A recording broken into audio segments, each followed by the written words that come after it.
El presidente de Rusia, Vladimir Putin, se reúne en Beijing con el presidente de China, Xi Jinping, en el marco del tercer Foro Internacional de la Ruta de la Seda.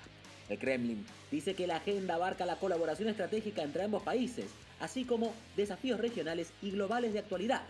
¿Cuáles son los objetivos reales de la reunión de los mandatarios y cuáles son los alcances en el Foro de la Ruta de la Seda? Lo averiguamos.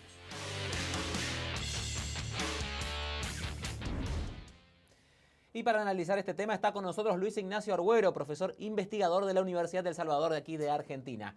Profesor, gracias por estar con nosotros. Comencemos hablando de la importancia que tiene para China esta nueva Ruta de la Seda y qué papel juega Rusia en ese proyecto.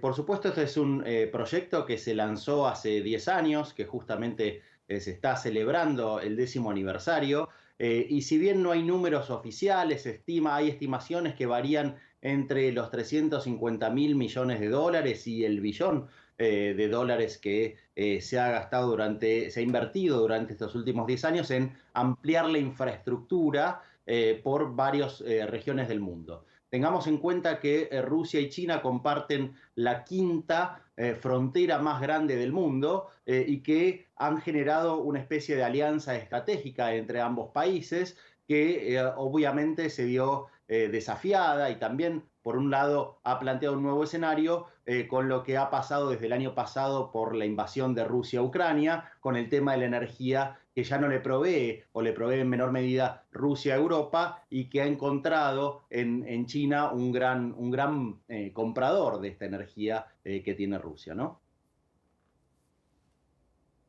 Justamente por eso quería preguntarle cuáles son los verdaderos motivos de esta visita de Putin a China en este foro. ¿Qué es lo que realmente están discutiendo Xi Jinping y Putin en este encuentro?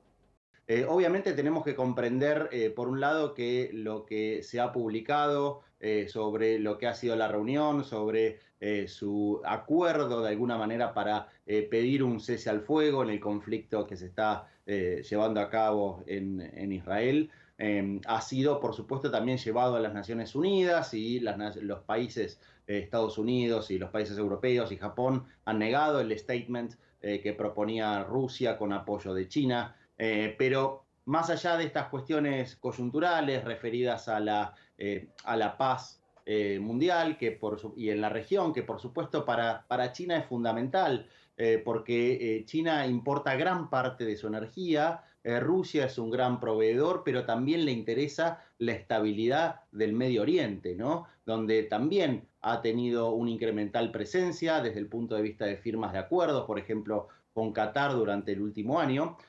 Lo que le proveerá, por ejemplo, gas en las próximas décadas. Dentro de este contexto, por supuesto, como decía, estamos hablando de dos países que han firmado un acuerdo de amistad, podemos decirle, o de cooperación, y que de alguna manera están complementados uno el otro, ¿no? Porque Rusia necesita colocar su producción de energía y China necesita importarla. Dentro de esto está como tema de largo plazo la construcción de el gasoducto Power of Siberia 2, ¿no? El poder de Siberia 2, que atravesaría, o los planes están para que atraviese Mongolia y conecte Rusia con China y le permita a Rusia exportar gran parte de ese gas que hoy en día no está yendo a la Unión Europea.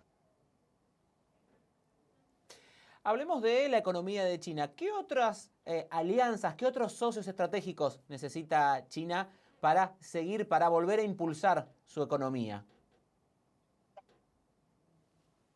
Bueno, primero hay que comprender que la economía china no digamos, ha venido bajando su tasa de crecimiento, pero que este año logrará un crecimiento razonable, lejos quizás de lo que estaba a principio de siglo, quizás lejos de lo que estaba en 2012-13, cuando era cerca del 7%, probablemente termine entre el 4 y el 5% el crecimiento de este año, con lo cual es una tasa de crecimiento más que aceptable.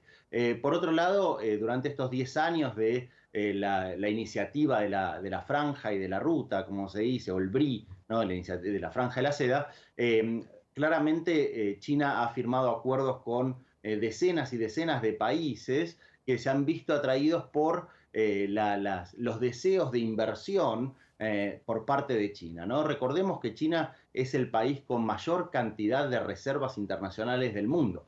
Tiene poco más de 3 billones de dólares en reservas, y con lo cual la utilización de esas reservas a fin de poder invertir en infraestructura para luego poder usar esa infraestructura para colocar sus productos es una cuestión estratégica planteada por el gobierno chino hace 10 años. Dentro de este contexto, muchos países se han acercado porque es la verdad que es un combo muy apetecible, podría decirse, porque obviamente los países, sobre todo en vías de desarrollo, están necesitados no solo del mejoramiento y ampliación de su infraestructura, sino básicamente del financiamiento, ¿no?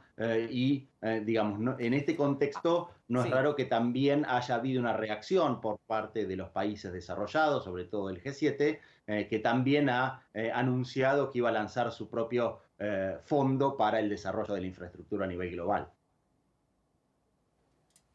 Justamente quería preguntarle por nuestra región, por Latinoamérica, ¿cuáles son los países más atractivos para China en esta situación? ¿Cuáles son los países que necesitan mayor financiamiento y que China quizás puede ofrecérselos o ya se los está ofreciendo?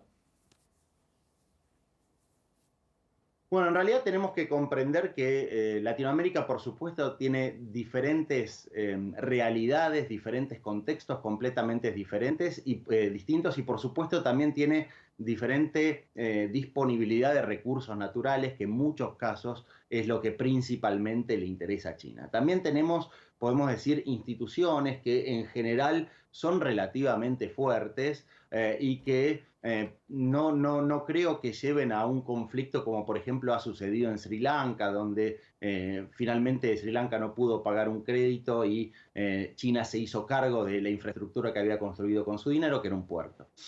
Habiendo dicho esto, por supuesto los países con menor nivel de reservas, aquellos que no tienen acceso al crédito internacional, como podemos decir obviamente Venezuela o Argentina, son aquellos que, por supuesto, estarían más interesados en recibir el apoyo chino a fin de construir una infraestructura que la necesitan para poder insertarse mejor internacionalmente.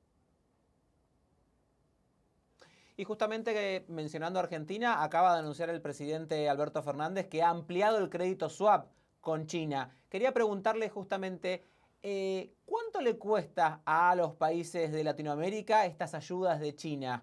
¿En qué se tienen que comprometer? ¿Cuál es la contraprestación que tienen que dar los países latinoamericanos como Argentina o Venezuela por este dinero, por estas inversiones? Bueno, hay muy poca información al respecto. Estoy en Argentina y inclusive el Banco Central de la República Argentina no emite esa información de, por ejemplo, a qué tasa de interés Argentina está tomando ese crédito de alguna manera que obtuvo de China, ¿no? Se han liberado unos 6.500 millones de dólares ahora, que por supuesto sirve para pagar deudas existentes, para pagar nuevas acciones, como por ejemplo importaciones, pero que eventualmente van a tener que ser pagadas y que por supuesto es difícil prever qué tipo de reacción podría haber si por ejemplo Argentina declarara un default o pidiera una extensión, una moratoria, etcétera. No tenemos datos al respecto, es algo que de alguna manera vamos a tener que ver cuando esto suceda, si es que sucede, ¿no? Por supuesto, esto también genera algún tipo de dependencia, llamémosle, ¿no? Porque China pasa a ser no solo un gran acreedor de países como Argentina, sino que también es el principal destino de las exportaciones argentinas. Con lo cual, esta doble dependencia, ¿no? Puede ser un combo difícil de resolver en el futuro. Bueno, veremos cómo sucede todo. Gracias por estar con nosotros, profesor Argüero. Era el profesor Luis Ignacio Argüero que ha estado con nosotros aquí en CNN Dinero.